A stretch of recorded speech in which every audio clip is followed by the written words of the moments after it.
दोस्तों रशिया में सिर्फ अभी आईटी नहीं, बहुत सारे फील्ड्स में जॉब अपॉर्चुनिटीज अवेलेबल है और हर कोई जो है अप्लाई कर सकता है, चाहे वो रशियन लैंग्वेज जानता हो या फिर नहीं जानता हो। और साथ ही इंडी वर्ल्ड के साथ टाई अप किए हुए रशियन यूनिवर्सिटीज में एडमिशन शुरू हो चुका है। तो अगर आपको रशिया में जॉब करना है या फिर वहां के यूनिवर्सिटीज में एडमिशन लेना है किसी भी कोर्स में, तो मुझे व्हाट्सएप, टेलीग्राम या फिर कॉल कीजिए इस नंबर पे। और साथ ही अगर आप मेरे म्यूजिक चैनल में इन्वेस्टर और पार्टनर बनना चाहते हैं तो भी मुझे कॉन्टैक्ट कीजिए इस नंबर पे। Hello guys, welcome to India entertainment. तो आज का जो वीडियो है इसमें आप देखेंगे कि एक बहुत ही हिस्टोरिकल डील साइन हुई है इंडिया, यूके, फ्रांस और यूएस के बीच। और इस डील को लेकर फ्रांस के प्रेसिडेंट ने भी ये कहा है कि ये जो डील हुई है एयरबस और टाटा सन्स के बीच, इससे इंडिया और फ्रांस के स्ट्रेटेजिक पार्टनरशिप भी स्ट्रांग होंगे और ये डील इनके पार्टनरशिप को एक नए लेवल पर ले जाएगा। और यूके के प्राइम मिनिस्टर ऋषि सुनक ने भी ये कहा है कि एयर इंडिया और एयरबस की जो डील है इससे काफी सारे जॉब्स क्रिएट होंगे। और जोई बिडेन ने तो ये तक कह दिया है कि इस डील से यूएस में 1 मिलियन जॉब्स जनरेट होंगे। वैसे मैं आपको एक बात बता दूं, वैसे यूके का इस डील में इतना बड़ा रोल नहीं है, लेकिन फिर भी इस डील से यूके को काफी फायदा होगा। इंडिया के प्राइम मिनिस्टर नरेंद्र मोदी जी ने भी ये कहा है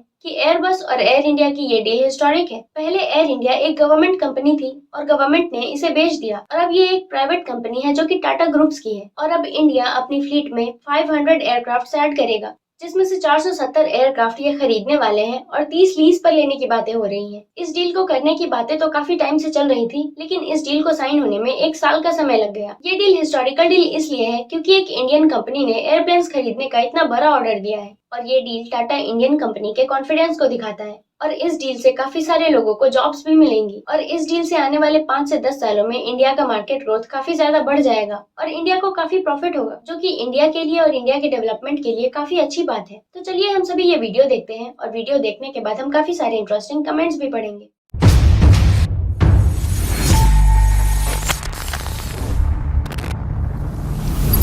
Scott, it's a huge deal. ये काफी बड़ी डील है। इनफैक्ट ये किसी एयरलाइन द्वारा नए एयरक्राफ्ट के लिए दिया गया अब तक का सबसे बड़ा ऑर्डर है। एयर इंडिया द्वारा टाटा 470 प्लेन्स का ऑर्डर दिया जा रहा है और ये डील बोइंग और एयरबस के बीच 50-50 के काफी एक्सप्लिसिट है। अब बोइंग से यहाँ क्या मतलब है? बोइंग का मतलब ये है कि ये 737 मैक्स है और इसके 190 आउट ऑफ 220 मैक्स होंगे। एयरबस के लिए इनमें से ज्यादातर 250 में से A370 neo 210 होंगे। The 250, by the way, for both airlines.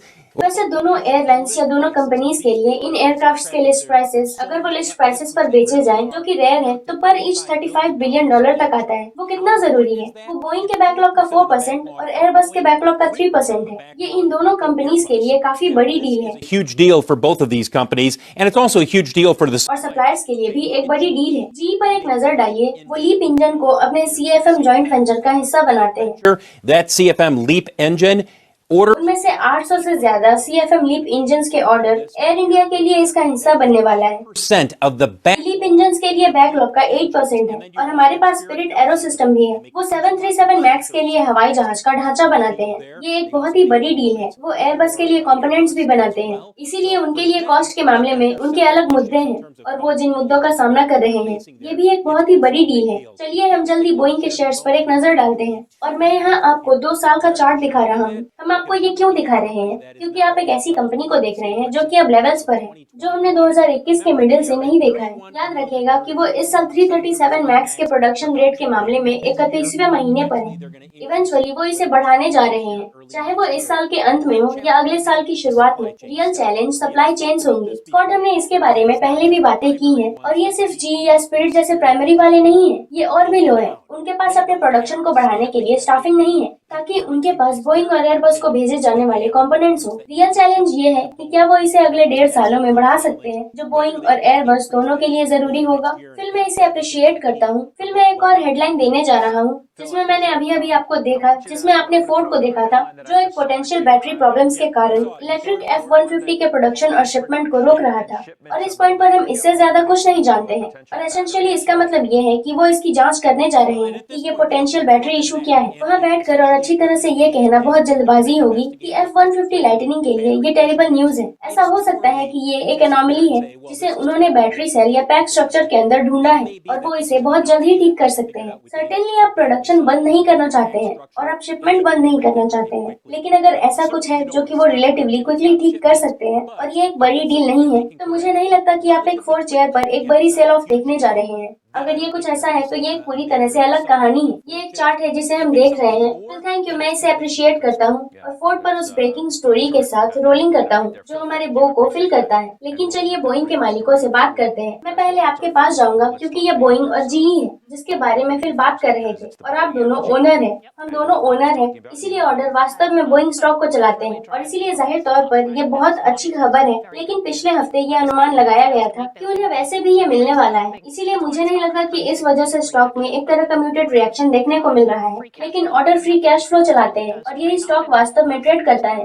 और 337 मैक्स एक्चुअली में मोमेंटम दिख रहा है। उन्होंने अभी वास्तव में एक नए प्रोडक्शन लाइन की घोषणा की है। 337 मैक्स का फोर्थ अभी एक महीने पहले का है, इसीलिए आप जानते हैं कि वो अब मैक्स से मोमेंटम देखना शुरू कर रहे हैं और ये एयर में है और उन्हें कोई प्रॉब्लम नहीं है। स्टेफी, मैं आपसे एग्री नहीं करता हूँ, हम दोनों सेम कंक्लूजन पर आने वाले हैं। लेकिन ये डिलीवरीज है जो कि वास्तव में फ्री कैश फ्लो को ड्राइव करता है। एयर इंडिया ने इसके बारे में 3 महीने तक बात की है, हम ये जानते हैं। मेरा मतलब है कि हमें डिलीवरीज की जरूरत है और इन डिलीवरीज के लिए जहाँ फ्री कैश फ्लो आते हैं हमें इंजन की जरूरत है और इस बारे में फिर बात कर रहे थे। ये ऑर्डर स्टार्ट होते हैं तब डिलीवरीज होती है जहाँ फ्री कैश फ्लो होता है। ये एक तरह से कहने वाली बात है, ये एक पुरानी प्रॉब्लम है। मेरा मतलब है कि उनके पास 7 साल का बैकलॉग है। वो जितनी जल्दी इंजन को पा सकते हैं उतनी जल्दी इन प्लेन्स को प्रोड्यूस कर सकते हैं और जितनी जल्दी वो इनको प्रोड्यूस कर सकते हैं उतनी ही जल्दी वो डिलीवरीज भी कर सकते हैं। पॉइंट ये है कि आपको ऑर्डर मिलते हैं, फिर आप डिलीवरीज करते हैं और फिर आपको फ्री कैश फ्लो मिलता है। पहले पैसा मिलेगा, फिर सत्ता मिलेगी। वो फाइनली प्लेन को एयर में लाने वाले हैं और हम क्लास एक्शन सूट्स के बारे में ये बातचीत नहीं कर रहे हैं और कौन इस सीईओ को लाया था। आपको याद है कि मेरे लिए आपको सुनना कितना बोरिंग था और अब हम एक्साइटिंग चीजों के बारे में बातचीत कर रहे हैं, इसीलिए कॉन्ग्रेचुलेशंस, आप दोनों को कॉन्ग्रेचुलेशंस। तो हमारे पास बात करने के लिए बहुत कुछ है, इसीलिए हमारे पास एक्चुअल सेल प्रोसेस के प्रोग्रेस की तरह और भी बहुत कुछ है।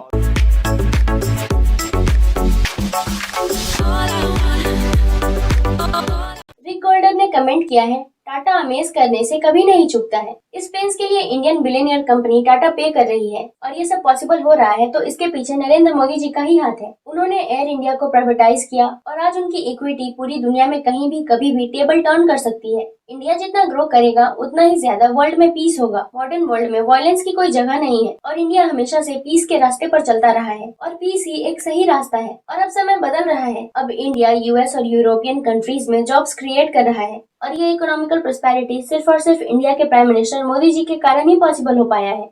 अगला कमेंट है स्टैटिक चैडर का। ये कहते हैं कि मैं उम्मीद कर रहा था कि एयरक्राफ्ट्स इंडिया में मैन्युफैक्चर होने चाहिए, लेकिन वैसे भी ये यूएसए के लिए अच्छा है। अगला कमेंट है पीजी वर्ल्ड किचन का। ये कहते हैं कि सोने की चिड़िया डेफिनेशन अभी भी सही है। अगला कमेंट है एप्पल्स इन द बैकयार्ड का। ये कहते हैं कि एयरबस प्लेन्स के विंग्स को इंडिया में बनाते थे और बोइंग की रिसेंट अनाउंसमेंट को देखें, वो बहुत जल्द ही उस दिशा में आगे बढ़ने वाले हैं। एक बहुत बड़ी इकोसिस्टम स्थापित हो जाने के बाद इंडियन मार्केट्स उभर कर सामने आएंगी, वो भी मोशन में है। स्टार्टअप ने रिसेंटली एक 3D प्रिंटेड मोड दिखाते हुए इंडिया में जेट इंजन बनाने के प्लान्स की घोषणा कर दी। अगला कमेंट है मिस्टर मधुश्री का। डोंट वरी, मुझे लगता है कि इंडिया मैन्युफैक्चरिंग की निगरानी के लिए इंजीनियर्स भेजेगा। कुछ लोगों के लिए ये काफी सरप्राइजिंग हो सकता है क्योंकि एयर इंडिया दुनिया की पहली ऐसी एयरलाइन थी जिसके पास 10% जेट इंजन फ्लीट थे। अगर ये सारे एयरबसेस इंडिया में बनते तो काफी अच्छा होता, इससे इंडिया को काफी प्रॉफिट होता और इंडिया में काफी सारे जॉब्स भी जनरेट होते। अगला कमेंट है यूजर TU8Z के SRY4C का। ये कहते हैं कि मुझे लगता है कि रशियन ऑयल अब कोई प्रॉब्लम नहीं होगी।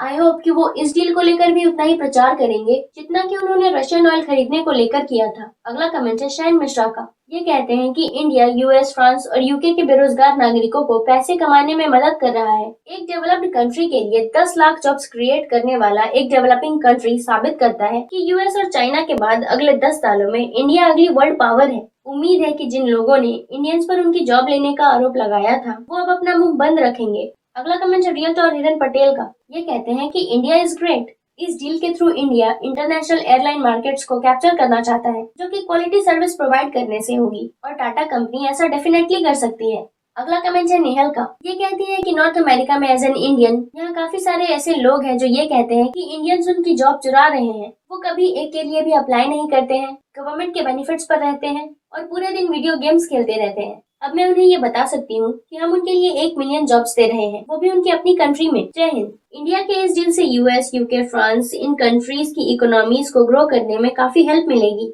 इंडिया के लिए इंटरनेशनल एयर ट्रैफिक पहले से ही हाई है, लेकिन फॉरेन में रहने वाले इंडियंस दूसरे ऑप्शन चुनते हैं क्योंकि कोई बड़ी इंडियन एयरलाइन नहीं है। इसीलिए टाटा को डिमांड्स क्रिएट करने की कोई जरूरत ही नहीं है क्योंकि डिमांड्स पहले से ही अवेलेबल है और ये यहीं से ग्रो होगा और इंडिया दूसरी कंट्रीज के लोगों के लिए जॉब्स क्रिएट कर रहा है। अगला कमेंट है बैट 3805 का। ये कहते हैं कि टॉप प्रायोरिटीज पर एयर इंडिया के एक्सपेंशन और डेवलपमेंट के लिए सर रतन टाटा जी को कांग्रेचुलेशंस। इंडिया ग्रो कर रहा है, इस डील से इंडिया के मार्केट में काफी ग्रोथ होगा। इंडिया में सिर्फ एक एयरलाइन द्वारा $80 बिलियन की ये बड़ी डील इंडिया के पावर को इंडिकेट करती है और साथ ही ये दुनिया के एविएशन हिस्ट्री में अब तक का सबसे बड़ा कमर्शियल एयरक्राफ्ट का ऑर्डर है। और हमारी इंडिया जैसी महान कंट्रीज ही इतिहास रचती है और एक तरफ पाकिस्तान जैसी कंट्रीज है जो हर जगह से पैसे मांगते फिर रही है और पिछले कुछ महीनों से पाकिस्तान 1 बिलियन IMF पैकेजेस की भीख मांग रहा है और सिर्फ इंडिया और बोइंग के एयरबस की डील का टोटल अमाउंट ही पाकिस्तान के टोटल GDP के ऑलमोस्ट आधा है और इस डील का फिगर भी पाकिस्तान के करंट फॉरेक्स रिजर्व से 50 गुना ज्यादा है।